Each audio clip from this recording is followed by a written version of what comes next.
This is Phil, and I'm here to tell you all about the Capes and Lunatics Patreon. Get early access to all of our interviews, including the monthly Chichester chats with writer and comic book legend D.G. Chichester, new episodes of classic Capes and Lunatics shows, including The Quantum Zone, This, That, or the Third, and many, many more specials, all completely uncensored. Access starts for $3 a month, full video when you pledge $5 a month. Check out the link in our show notes, or go to patreon.com/CapesandLunatics. Hope to see you there.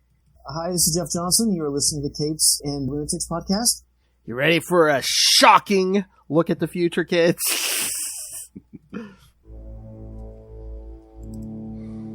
That's right. One of the ones we've really been looking forward to since the beginning here, right? Is Spider-Man 2099, number 1 through 3, on this episode of Marvel Tales.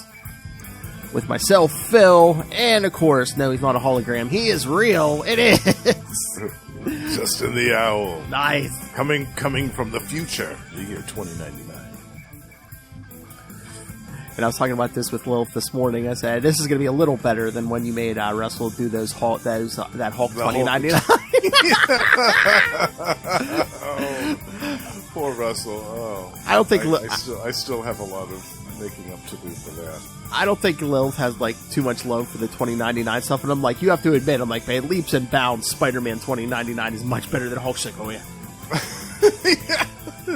It's not really a contest. I'm like, I would read utter crap in the 90s. I'm like, I remember trying to read that. I think the one that first Hulk 2099. I was just like, oh, I don't know if I can do this. Ugh. The thing was, those 2099 unlimited ones were such a mixed bag. You really never knew what you were going to get in any of those. And it was such a shame because they were like $4 an issue. So you were like, if you were a kid like me, like that was most of your week's allowance was this one comic book. And what if only one of the stories in it was good? Oh yeah. And I mean, you're like, you spend the $4, you're like, but I should read this. I spent all this money on it. Yeah. Yeah. And that Hulk 2099 one definitely was not good. Oh, some of the artwork in some of those in the 90s, like, was it Fantastic Four Unlimited, man? Some of that art, man, every member of the Fantastic Four almost looked like they were built like Superman. It was just like... Yeah, I know. Yeah, they were trying out some new artists, or some artists were trying out some new styles, or something was going on. Giving me some Sue Richards nightmares there. I'm like, whoa! Yeah. The 90s boob window for Sue Richards. Oh, that was the good part, but yeah. Took full advantage of that in the 90s. Oh yeah, I think almost everyone got a boob window in the 90s. Oh wait, I was looking up some art here. Let me see if I can share this here. Hold on, I might have to save it, but let's see. Yeah, it's this stuff was not good. But most people can agree that Spider-Man 2099 was pretty much the success of the 2099. Oh yeah, Spider-Man, yeah. Definitely, yeah. Yeah, that one went on, I think, longer than any others, and since then it's returned more than any of the other lines from 30 years ago. Oh yeah. A lot of times, like, it seems like the Spider books are like the big winners in some of the, like, when they did the MC2 stuff, Spider-Girl was pretty popular, and right, even the Ultimate Universe. I mean, I know I enjoyed Spider-Man more than anything. Yeah, that was definitely the standout for sure. Even if it was Bendis. Right. Bendis. But even the X-Men 2099, I don't feel like even really came close to the popularity of Spider-Man 2099. Yeah. There we go. Yeah, there's that Fantastic Four Unlimited. That was not too. That was not too bad. I've seen even worse than that, but yeah. Look at Sue. What is going on there? How long are those arms and legs on Sue? Look at that. Yeah. Did she get some powers from Reed? She's starting to stretch her arms and legs out like Reed does. And I mean, that is good compared to some of the stuff I saw in Fantastic Four Unlimited. So, yeah, that's just the cover. Yeah. I mean, it got worse in some of those interior looks like. The cover is what's used to sell the book, and if that's what they're selling, yikes. Yeah, and look at that cover price, $3.95. So oh man, kids, yeah, the '90s were the Wild West. Comic book fans. And sometimes like me and Phil. Sometimes you might get like a regular size issue for that price, but it had like a foil cover or something. Foil, embossed cover, or hologram cover. Yep. All right, so should we get to some Spider-Man 2099? Yes. Speaking of foil covers, this one also had a foil cover. Oh yeah, I think when they started the line, yeah, I think all the number ones got it. Doom 2099, yes. Which was the other one that I loved, actually. I loved that one as well. Which we kind of get, you wouldn't know it, but there was kind of like a tie-in with this and that to the first issue of Doom 2099. Yes, yeah, that was smart. Ravage 2099. Ravage, yes. A Stan Lee creation, by the way. Yeah, Punisher 2099, who was an absolute psychopath. And then there was Ghost Rider 29, which was another one that I liked. That one was cool. It was like a cyberpunk thing. Yes. And X-Men 29, which I mentioned. Hulk. They eventually got to a Fantastic Four 2099. Yes. That was towards the end, though, of the 2099 line, when they were getting ready to jettison it collectively. Yeah. So unfortunately, that one didn't get as long as it could have, but that one was good. That actually had art from, at least in the first few issues, from Rick Leonardi, who did the art in this one. Oh yeah, like Rick Leonardi art, yeah. Yeah, all right. Good. But Spider-Man 2099 #1, cover date November 1992. I guess this is the title. Stan Lee presents Spider-Man 2099. Well, there you go. Oh.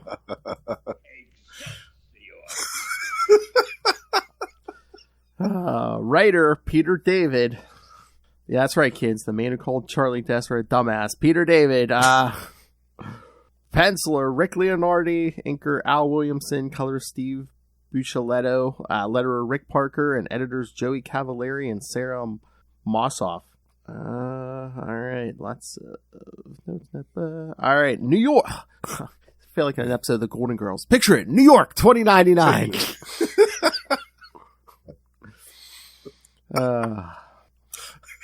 5 teens cruise the skies above the city in their Whisper 3000 hover car. They don't expect any trouble from the local flyboys in Public Eye. The crosswinds at their altitude are vicious. They're surprised when the flyboys do show up in pursuit of a black and red clad figure, Spider-Man. He evades them, eventually going into free fall, crashing into Officer Estevez as he makes his escape into the crowd below. Back at his apartment, Miguel O'Hara stumbles into his apartment. He is greeted by Lila, his holographic digital assistant, who notifies him of 6 holo messages. The first is from his boss, Tyler Stone at Alchemax, who strongly suggests he gives in to the drug he's fighting and come into the office. The next is from his brother Gabe, who, despite his contempt for the corporate raider program Alchemax has him working for, makes an effort to reach out to his brother for support. Miguel cuts the message short, moving on to one from his fiancée, Dana D'Angelo.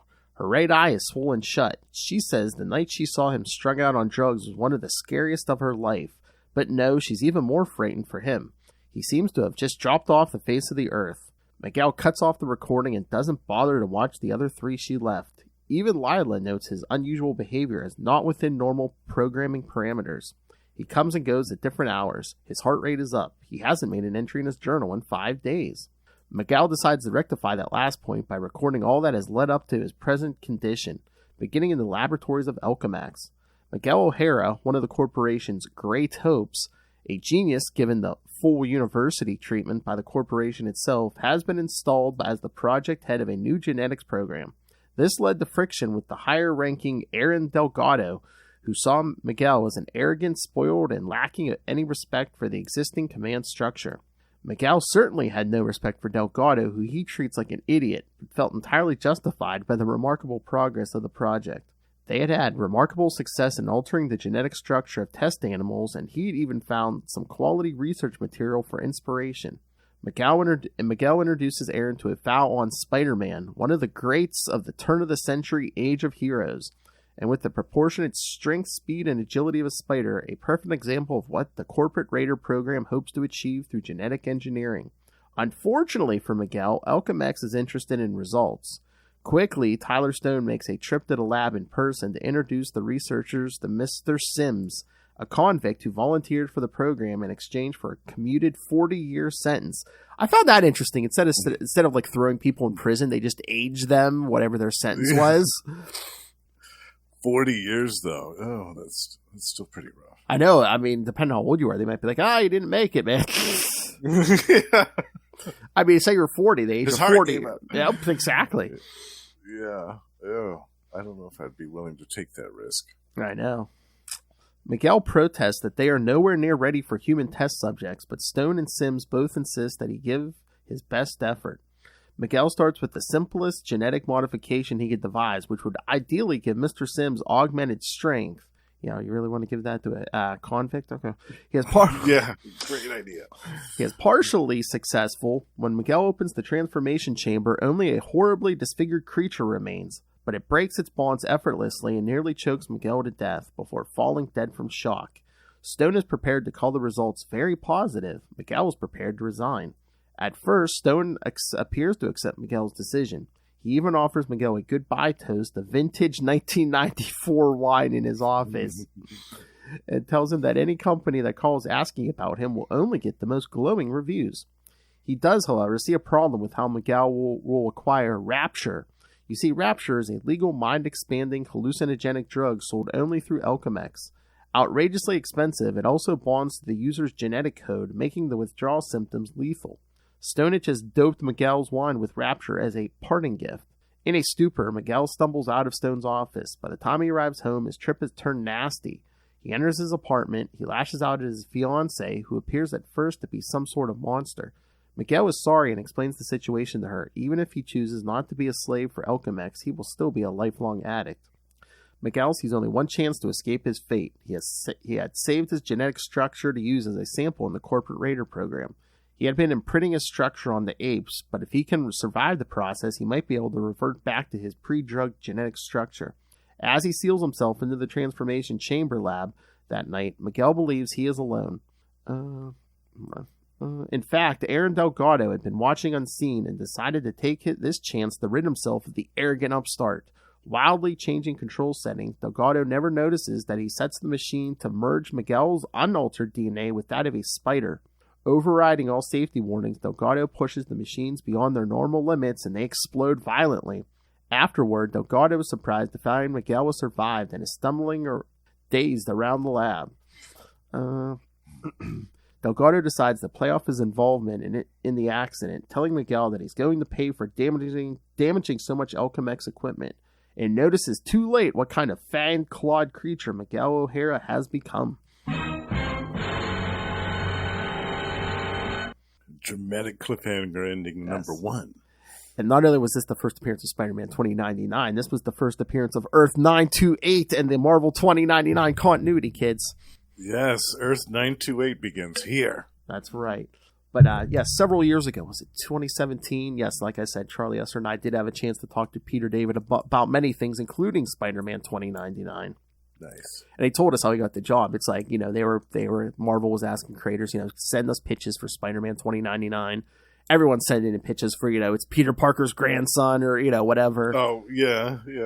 So Peter David's like, I just went the opposite of everything Peter Parker was. He's like, when he got bit by that spider, he was a teenager. Miguel will be an adult. Peter had no luck with women. Miguel will be engaged. Peter has web shooters. Miguel has organic webbing.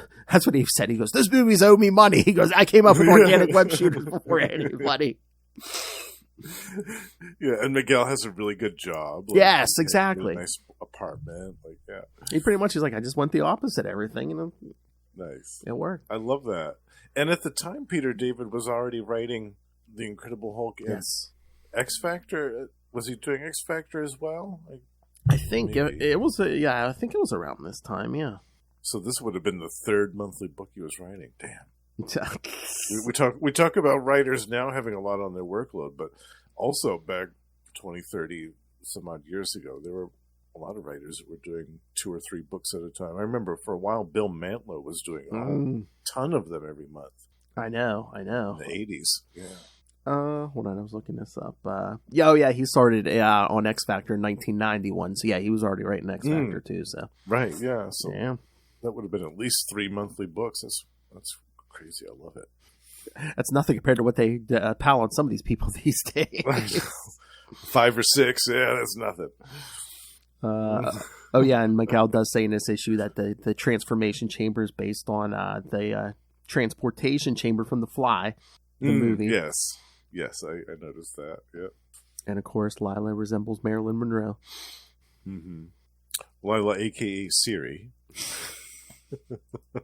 If we're honest, like, hey, don't knock it, man. Imagine if you had a holographic interface for Siri and can make her look, or him or her look like your favorite biscuit. Absolutely. Justin, come on. Oh yeah, Rick Cosnett AI, come on. My own Rick Cosnett wandering around my apartment would be fabulous, and he would have the answers to all of life's questions. Come on. Oh, Lilith was again talking just this morning about having like some kind of sex bot or something. Oh yes, yeah, it's going to happen one of these days. We're going to see it. I mean, see a fully automated model. I mean, Disney are missing out on some business here. Chris Evans can get it all day, every day. Roll out the Evans 1000. Because we were talking about the comic characters looking like the MCU actors, and she's like, it's okay if it looks like Anthony Mackie. She goes for Chris Evans, especially that butt. And it's like, yeah, that's right. That's an essential detail to get right. That's America's ass. That's America's ass. Damn it. All right, so okay, thoughts. What did you think of this first issue? Were you reading this back in the day when it first came out? Yeah, it was. I collected this one. I collected the Doom. Mm-hmm. I even picked up Ravage and was reading that regularly just because I remember it was cool to read something that Stan Lee was writing. Yes. That was new. Excelsior! And I loved the dialogue in this. I mean, Miguel O'Hara is such a wise ass. He's a perfect Spider-Man.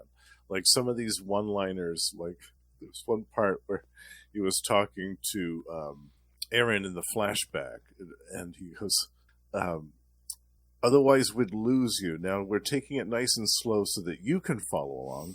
Enjoy the book. It has lots of pictures. All right, you little.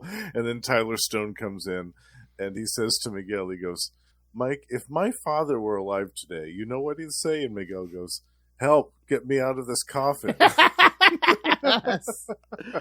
Yes, Peter David had to write this series. I mean, come on.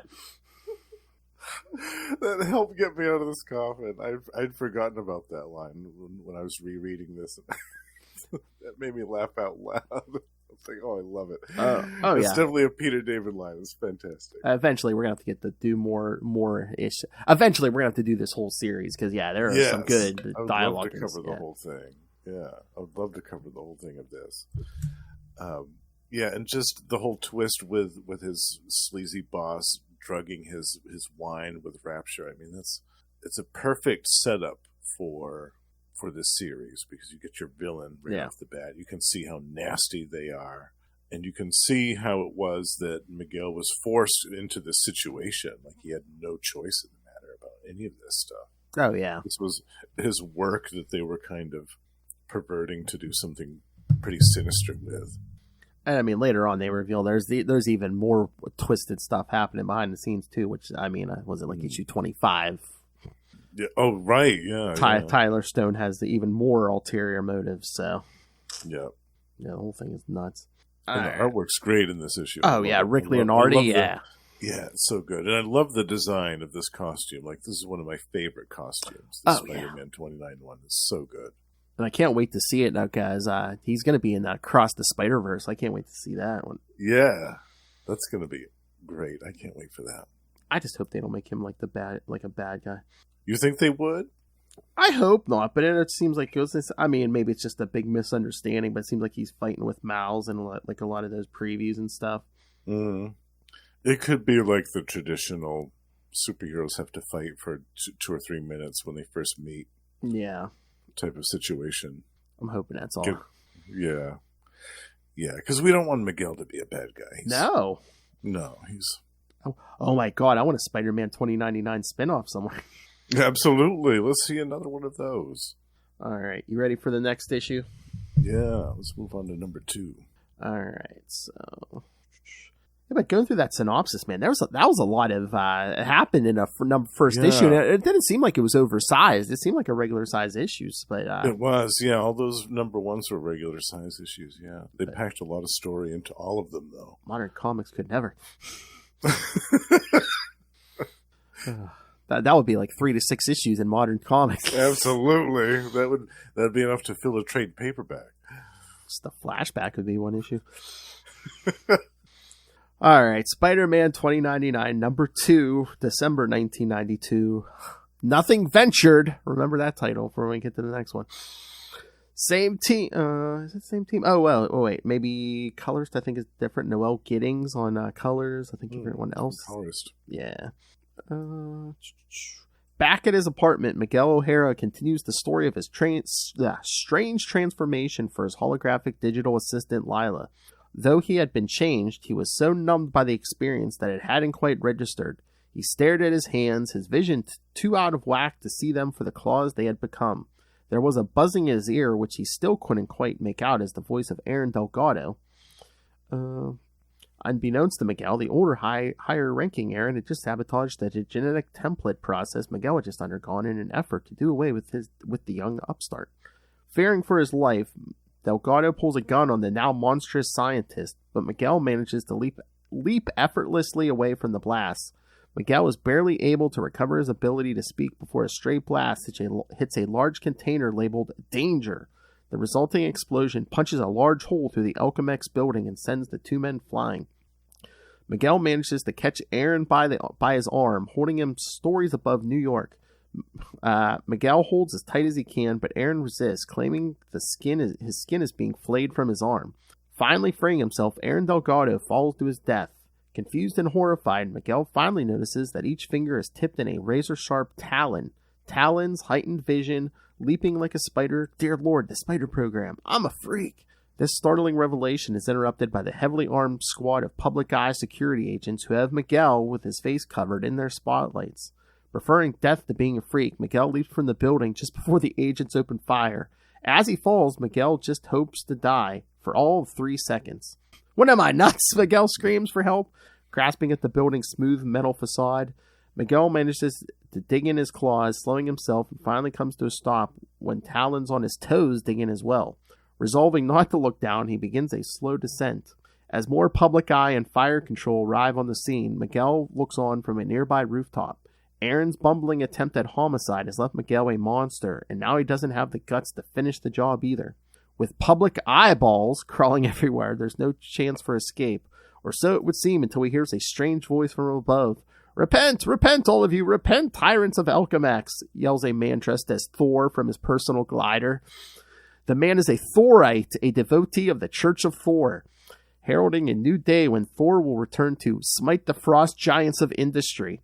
Miguel calls after him and leaps for the so-called Sky Kite, trying not to rip it to shreds. When the Thorite demands to know who he is, Miguel replies, "Easter Bunny, Santa Claus, Spider-Man, take your pick." The name Spider-Man strikes home for the Thorite. Surely the return of one of Thor's legendary allies proves his own return is nigh. The two crash the kite into the ground below. Miguel was sorry about the ruined Sky Kite, but the Thorite encourages him to take the torn fabric to fashion a mask. Spider-Man must be masked. I love that, when he goes, Easter Bunny, Santa Claus, Spider-Man. I was waiting for Thorite to go, "Only the true Spider-Man could be a smartass like that." The gift of sarcasm. This one has it. In his office, Tyler Stone takes a tense call with Tiger Wilde, ruler of Latveria. Wilde shows Stone what remains of his assassin, stating that Alchemex must have declined shortly after he left the corporate raider program. Stone disavows any knowledge of an assassination, but Wilde just cuts him off. Enraged, Stone demands to see Dr. Crane and Venture, but his secretary informs him that Venture is already in the building inspecting the damage site. Down in the lab, the elite agent known as Venture surveys the damage. His cybernetic eye can still pick up the thermal imprints left by Aaron Delgado and Miguel O'Hara. From their footprints, the full body-shaped imprints where the men hit the floor. Venture's presence visibly shakes the investigators from public eye. When one whispers to his comrade that the elite give him the creeps, he is hushed. Quiet! I bet he can hear you no matter how you whisper. You'd win your bet. On that note, Venture departs. Back in his office, Tyler Stone vents his frustration on Dr. Crane. The doctor is flabbergasted at the mission's failure, insisting that the body armor he designed was impenetrable. Stone angrily informs the doctor that the armor's occupant was not so fortunate and warns him that his future intelligence work with Alchemax had better be an improvement over this fiasco. Venture enters the office to deliver his report, ejecting a small silver disc from a slot in his head, where his left ear used to be, and loading it onto Stone's big screen console. Venture demonstrates how the mystery target fell to his belly while Delgado hung over the edge. Once Delgado has fallen and the public eye intrudes, the mystery man vaults out of the gaping hole in the laboratory wall, then climbs up the building. Whoever he is, Stone considers the mystery man well worth pursuing. Stone puts Venture in charge of tracking him down, considering the job to be above public eye. Back in his Babylon Towers apartment, Miguel awakens. He is shocked to find the previous night was not a dream and that his spider claws have torn his sheets to shreds. He orders his digital assistant Lila to darken the room as his eyes are now light sensitive to endure sunlight. At that moment, Gabriel O'Hara again calls to check in on his big brother. Gabe had by now spoken with a very shaken Dana D'Angelo and insists on coming over. Terrific. With Gabe on his way, Miguel begins to consider how expensive it will be to replace his wardrobe with unstable molecule fabric. With his new claws, any other material may be torn to shreds with a careless gesture. As it is, the only UMF outfit he has is an old Day of the Dead Death's Head bodysuit that he used to wear to the festivals. The only good news seems to be that his claws reflexively retract to avoid damaging Miguel's skin. With any luck, Miguel may learn to control his claws deliberately. That's another good line. He's like, it would have made going to the bathroom kind of difficult. Yikes. Gabe O'Hara soon arrives and immediately tries to interrogate Miguel about Alchemax, Dana, and the Rapture to which he's now addicted. Miguel insists that he's beaten the Rapture, but Gabe knows that it bonds to the DNA and no one beats it. Gabe can appreciate that he feels a certain degree of loyalty to Alchemax. They discovered him, educated him, shot him up through the corporate ranks, and gave him free reign, but he can't turn a blind eye to all the evil that they do forever. Miguel's eyes are sharper than Gabe thinks, however, especially after the accident. From his mile-high apartment, Miguel was able to recognize a figure at street level as Venture, a psionically enhanced heat tracker and cyborg elite whom he recognizes from old fouls and his horrific reputation. Venture had managed to follow Miguel's heat trail from the crashed thorite glider all the way back to his apartment and will arrive in moments. Miguel quickly shoves his brother out the door. Venture is tracking the Spider-Man who escaped from the lab, not Miguel O'Hara, who wasn't even supposed to be in the lab that night. With Venture's ability to track by heat signatures, the only way to save the latter is to somehow give up the former. Thinking quickly, Miguel attaches the partially shredded airfoil from the thorite glider to his UMF Death's Head costume. Bursting out of the window, Miguel falls for stories before the foil finally catches an updraft, sending him crashing into Venture on the street below.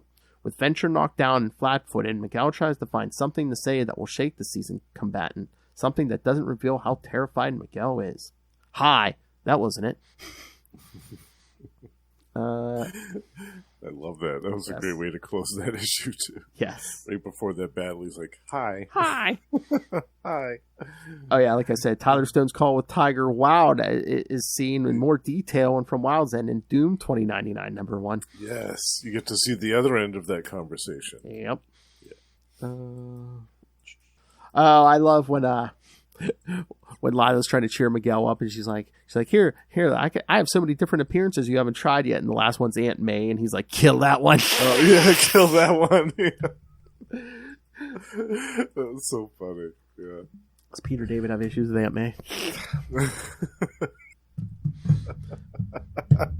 But I love how, like, at the time the story is like the time this story is like first being published, it's like the story's at like over 100 years from the present.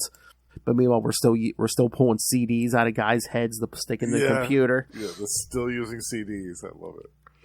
And it looked like it wasn't a little tiny disc too. It was still a pretty big sized disc. Yeah.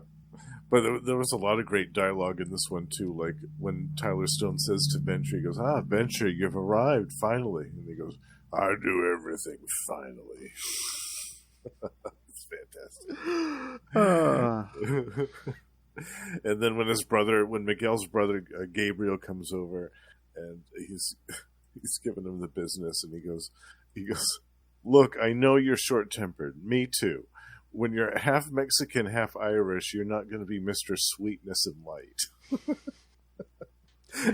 And Miguel thinks to himself, great, now my forearms itch. What's next? My head falls off? And I do like, again, that old trope where it's like you tell someone the ridiculous truth and they don't believe you because he's like, why are you mumbling? Because I've grown fangs and I don't want you to see them. Yeah, okay, Miguel, whatever you say. And I love that his costume is made of unstable molecules because that's something that you can buy in the year 2099. It's like an expensive name brand, but yeah, you could just go buy unstable molecules. I love that. And just think about this. I mean, it's still awesome, but it's like just the ridiculousness of this Spider-Man's first enemy is a cybernetic cowboy. Psionically enhanced as well. Yeah. Yeah. I mean, I guess when you think about it, Peter Parker, it's like, what were his first opponents? A regular run-of-the-mill burglar, a face-changing communist. Yeah. Yeah. Quite a mixed bag in the beginning. And then Amazing Spider-Man 2, it's like an 80-year-old man with wings. You know? Yeah, right. Yeah, anything goes. I like Venture, though. It's cool that in the beginning they had kind of like this cyborg mercenary stalking. Yes. Because it makes sense that a massive corporation like Alchemax, this massive conglomeration, would have a bunch of assassins and mercenaries on their payroll to do regular dirty work for them. So, yeah, I liked that. And the art in this, again, was fantastic. There was a great, almost full-page spread of Spider-Man smashing out of his window and kind of flying at the reader. Oh, so yeah. good. Oh, yeah. And then when he first initially attacks Venture, he gives him this kick. And there's a really great panel there where you get to see like the full form of Spider-Man kicking him. It's so cool. Smash it! Oh, yeah, just coming at that. But I mean, I've always loved Rick Leonardi's art, but you say the name Rick Leonardi, the first thing I think of is Spider-Man 2099 art. Yes. Probably the pictures Me I start too. to see are from these 3 issues, yeah. Yeah. Before this, it was some other Spider-Man stuff that he did. Yes. Which I think might have been written by Peter David, too. Oh, yeah, possibly, he might have did some regular Spider-Man, too, I think, at some point. Or did he do did he do any Hulk? I think he did some X stuff, too. Oh, yeah, he might have, yeah. Or maybe New Mutants or something, yeah. But yeah, like you, whenever I think of Rick Leonardi now, definitely it's Spider-Man 2099, ever since this series came out. Yeah. Ooh, another Pennsylvania boy, all right. Oh, nice. We have a couple, man. Rick Leonardi, Yeah. I think Scott McDaniels from not too far around here, Ron Friends. Oh, really? I mean, we got a bunch of artists that come from here, yeah. I love that. Yeah, Ron Friends, Scott McDaniel, Rick Leonardi.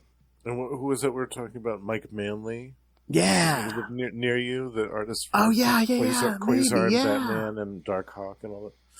I think we were talking about that in one of the other episodes. Yeah, so, I mean, we got a nice little, we breed some good artists out here. That's right. A lot of inspiration in Pennsylvania for comic book artists. Yeah, so they can get the hell out of here.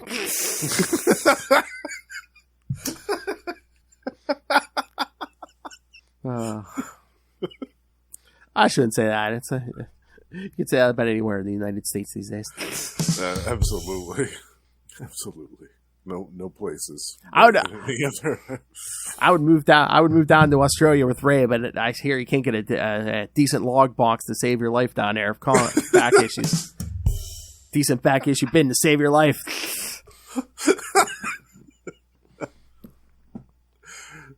Spiders the size of your head and no decent back issue market. Yeah, you have to drive an entire day to get to your local comic book store.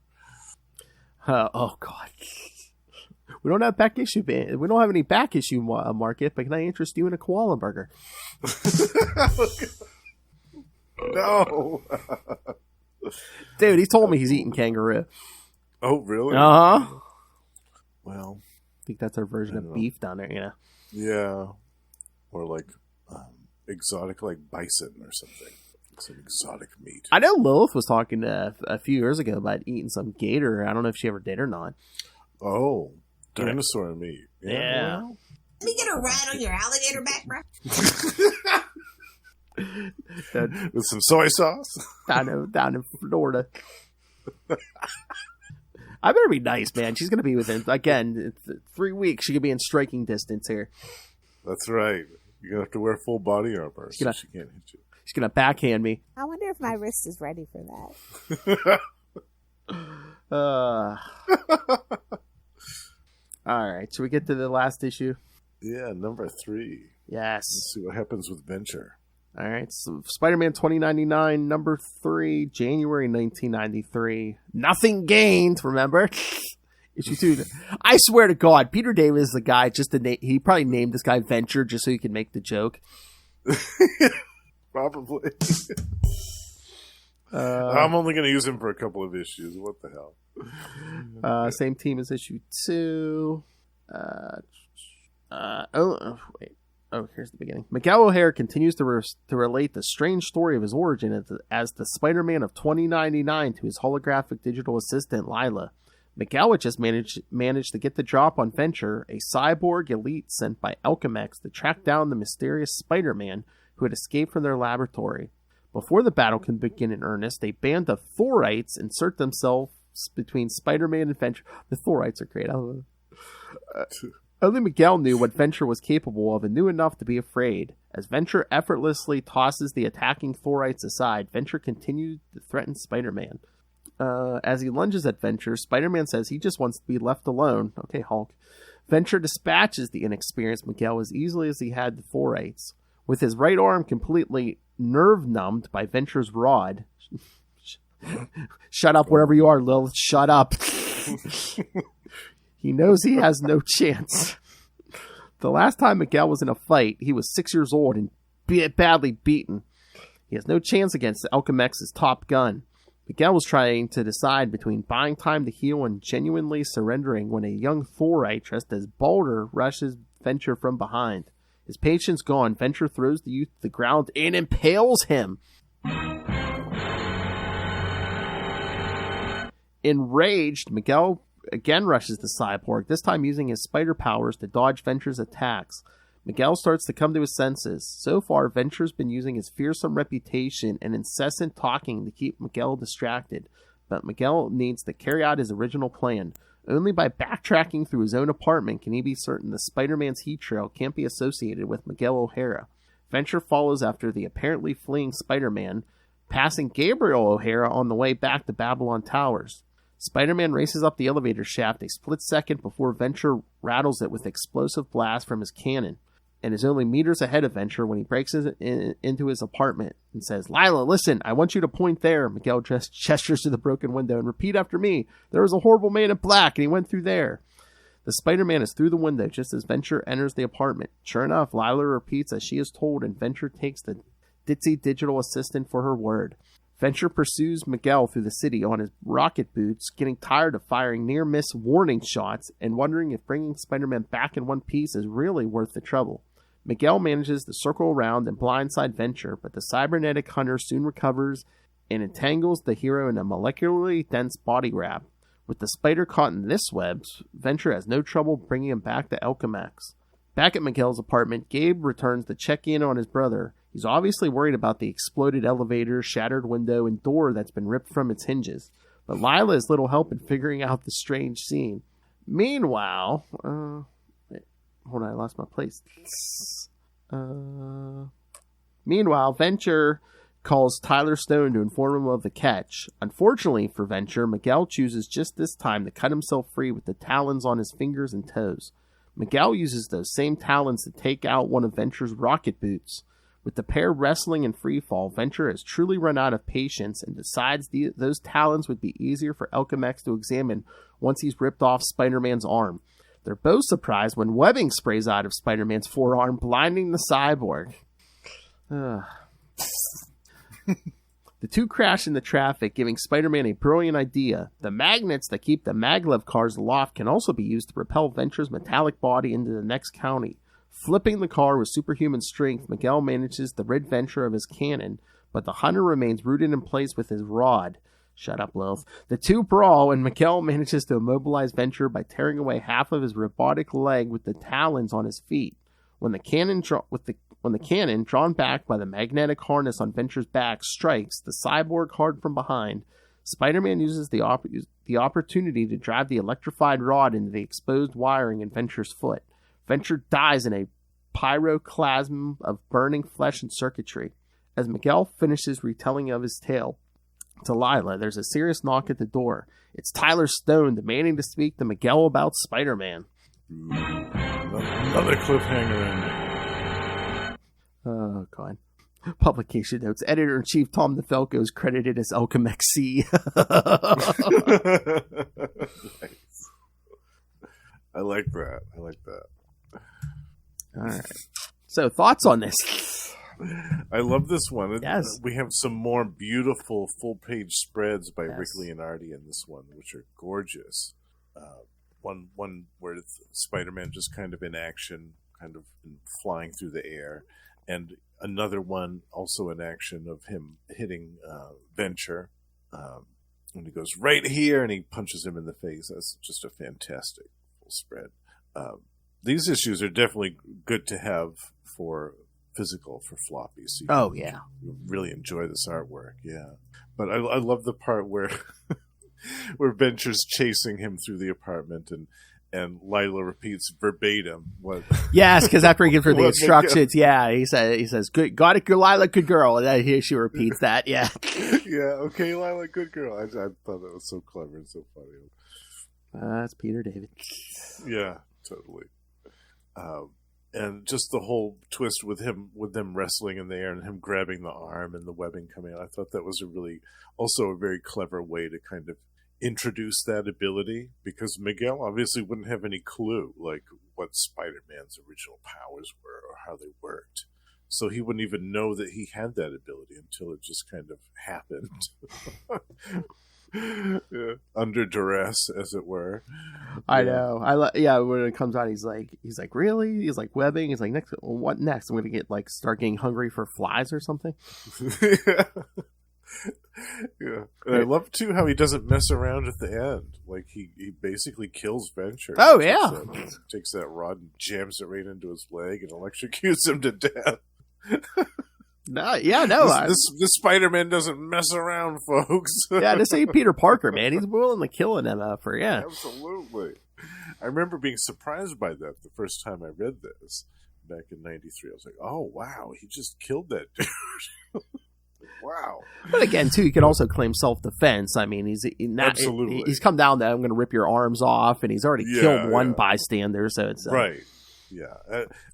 And if he hadn't have done that, if he hadn't have killed the Thorite, then maybe Spider-Man might not have done that necessarily. Might still have, but yeah, after he killed that dude in cold blood, that definitely changed things. And I love the Church of Thor. I thought, what a great idea that is for the future, to have this religious order that's built up around Thor and all of these other superheroes. Like, they worship all these other superheroes with equal reverence as Thor. They hold them in such high regard. It's like a cult to the worshipping superhero cult. I love it. I thought it was such a great idea. And it's not a one and done, kids. They keep coming back too. That's true. We see them a lot.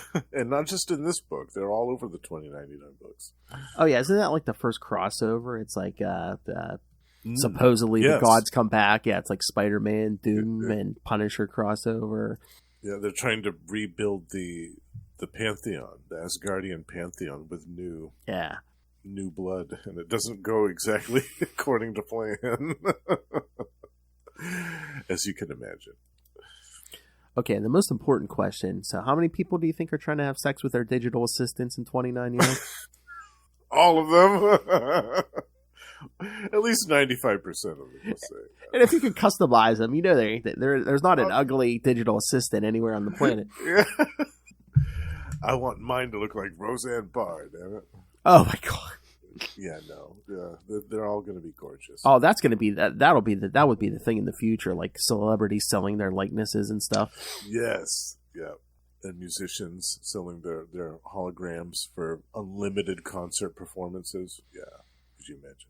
It's already starting to happen. They've been doing holograms of some of these artists for a while now. Mm-hmm. Oh, yeah. Did they do one of Michael Jackson not too long ago?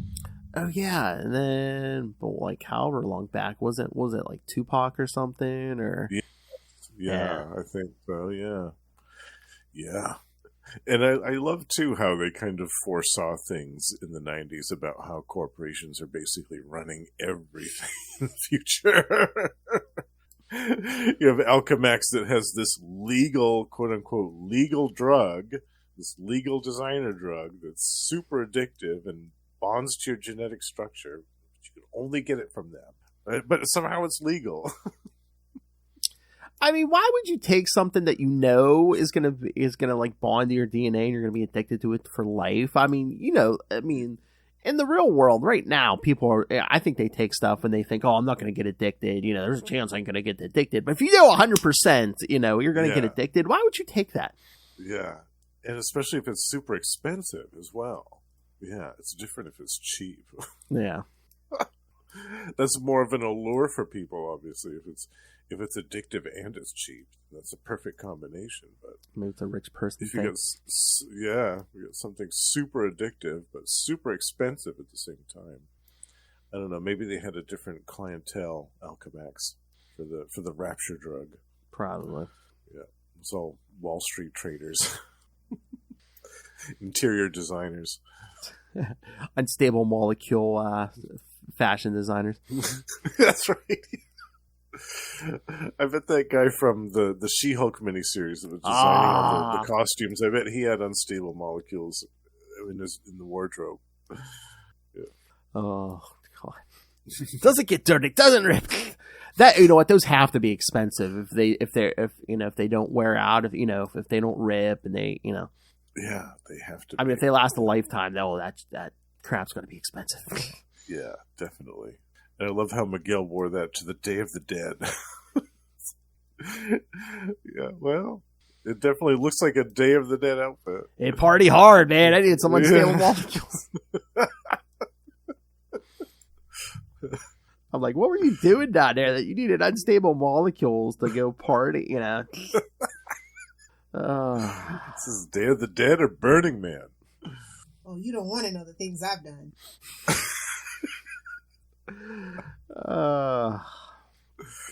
Is that a sentient tongue?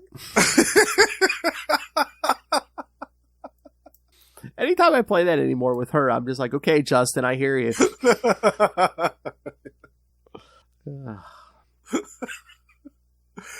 Yeah, what are your thoughts on these 3 issues, Phil? Because you collected this too. Oh yeah. I remember when they did the first couple pages as a preview in the Amazing Spider-Man 365. Yeah, I was like, ooh. 30th anniversary special. Yeah, Mm-hmm. yeah, they had that in the back. Like, and I think there was a gorgeous poster too in one of those issues, like a fold-up poster. Oh yeah, I think all those the 30th anniversary Spider-Man issues that month had fold-out posters. Yeah. Yeah, one of them had Spider-Man 2099 next to Peter Parker. Mm-hmm. And I think that was a Rick Leonardi poster. I think so. Yeah, that one was really gorgeous. But I bought. Like I said, this is one of the ones like I had to get off as soon as the new issue came out. I was like, oh, if I saw it, I'm like, I have to have that. Nice. And you collected this right up until the end? Or did you come back to it? No, it was pretty much till the end. Like there was a point where I missed a few, but then I went back and got them. So for the most part, I was collecting this up to the end. Yeah, I missed a bunch. I think it was after 25 that I fell off that. And I think it went up to, 44? Yeah, something like that. Yeah. The first series, anyways. Yeah, Peter David kind of left, I think it was it wasn't that long before the end. It might have been 2 issues before the end or something. So they had get fill-ins for the last 2. Yeah, I think it was the same writer that was going to do the the wrap-up series, the World of Tomorrow. Yeah. Remember that when they wrapped up the 2099 line, they did it in that. It was kind of like an umbrella series, the World of Tomorrow. And I think the writer for that one, Ben Robb, was the same writer that wrapped up this series. Oh, okay. I might be wrong, but I think they were trying to get everything kind of shoehorned in the same direction, so they were having the same writers write all that stuff then. Yeah. They kind of like flooded New York or something. Yeah, there was a lot of stuff, and then Atlantis attacked again, of course, with the rising sea levels, and there was another mutant messiah problem that happened right around that time. Yeah, it was a busy time for this Earth, and oh yeah. In the year 2099. I mean, there's stuff from this series. I mean, they kind of retconned it every time Spider-Man 2099 would appear again, but there was like a mystery villain. Was it Thanatos who will appear in this series? And they didn't Peter David didn't wrap it up in this series. He revealed years later who it was in the when he was writing Genusfell. Because they did like a time travel story there. I'm glad he finally got to address that. Yeah. Yeah. So I know that series probably. I know it's not your favorite, but we might have to hit some of that just because there was some Spider-Man 2099 in there. Oh yeah, we could definitely hit that one. Yeah. All right. Any other thoughts on these? No, it was fun to go back and revisit these. It's been quite a few years, and I'm going to see if I can find the other issues that I'm missing now. Revisit. I'd love to have a full collection of this, of all the original issues. It'd be great. I read. Yeah, this is great because I mean, thinking about the fact that Peter David was doing 2 other monthly books at the time, and they were all different and they were all great. Like they all had consistent kind of Peter David qualities in each of them, but they were all different and unique. And I love that. That's great. Yeah. Like, I mean, his humor is kind of the same, but it's like, yeah, you did get like different flavor of the like Spider-Man 2099 as you did in Hulk and X Factor. Mm-hmm. Yeah. Yeah. All right, kids. Yes, if you thought this was good, wait until next week. That's right. Right here. Next week will be part 1 of our 2-part crossover with my show Sector 2814, the Green Lantern podcast that I do with Mr. Will Allred. Me, Justin, and Will are going to be covering on this show and that show the Avengers JLA crossover from the early 2000s. Yes, the epic.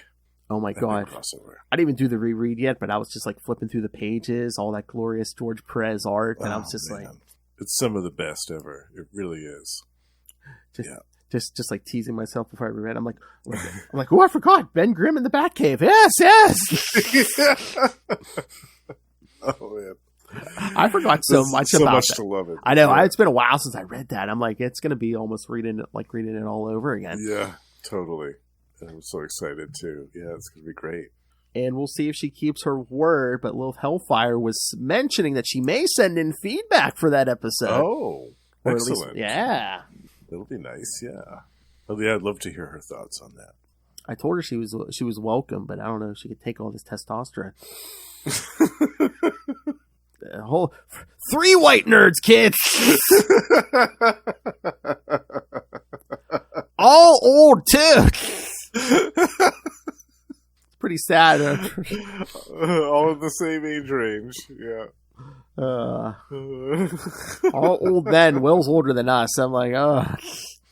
All right, kids. So, yes, send us all the thoughts. Send them about Spider-Man 2099, the JLA Avengers crossover, any of it. CapesandLunatics@gmail.com, or call the voicemail 614-382-2737. That's 614-38-CAPES.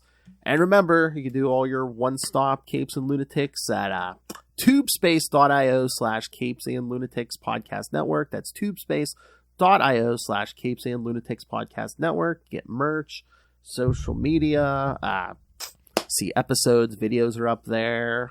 Even lists of what shows are on and who's on what shows. So check that all out.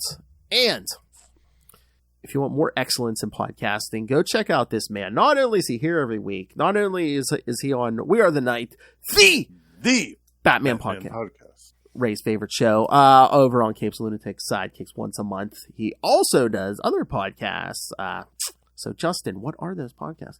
That's right. The other shows that I co-host are Gamma Charge, the strongest podcast there is, where Russell and I talk about everything to do with the Incredible Hulk and She-Hulk twice a month. And also Predator and Prey, a Yoja podcast, in which we're joined by our pal, the High Priest of Khonshu, Ray.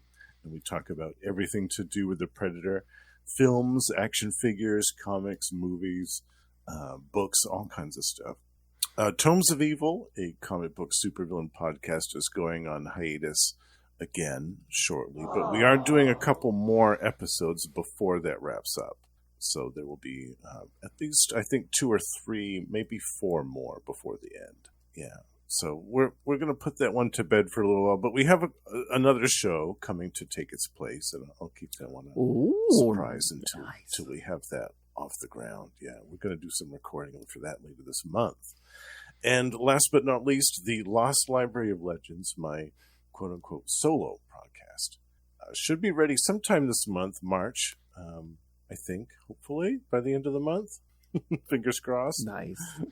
Yeah. But that Predator show, even this morning when me and Lilith were recording some Batman, she was, I forget what we were recording. She goes, Ray, when are we going to get that Predator, Batman Predator crossover already? We're talking about doing that actually next year, I think. Oh, yeah, okay. Yeah, because he's actually purchased some of the trade paperback. Oh, so he actually owns them. Nice. So Ray actually, he's got the collections in his grasp. I told him the second one is my favorite, the one that Doug Mensch wrote, Batman vs. Predator 2, and I think he's excited about reading some of that one. I don't think I have those. I might have to look for that on my birthday hunt. Yeah, that was the one with Huntress. Yes. Batman, my favorite character. The chance is never zero, Ray. That's right. Oh, we were doing Spider-Cast this morning, and I'm like, this is Ray's Sanctuary. This is supposed to be the Marvel feed. A Batman-free zone. How dare you? I love you, Ray. We love you, Ray. All right, kids. Thank you for joining us into this look into the future. The future. 2099. Yes. And beyond. Like we said, next episode is going to be a big episode. Avengers, Justice League, Mr. Will Allred. Yes. It's all going to be here.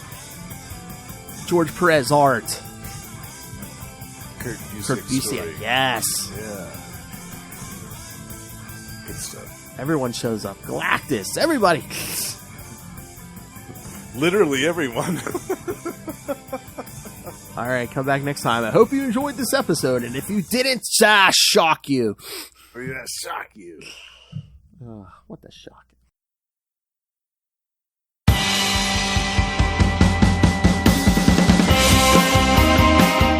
Hi, I'm one of the High Priests of Khonshu, Ray, and I have the sacred privilege of providing you, the loony listener, with a podcast honouring Marvel's very own Moon Knight. So join me and a host of others at Into the Night, a Moon Knight podcast.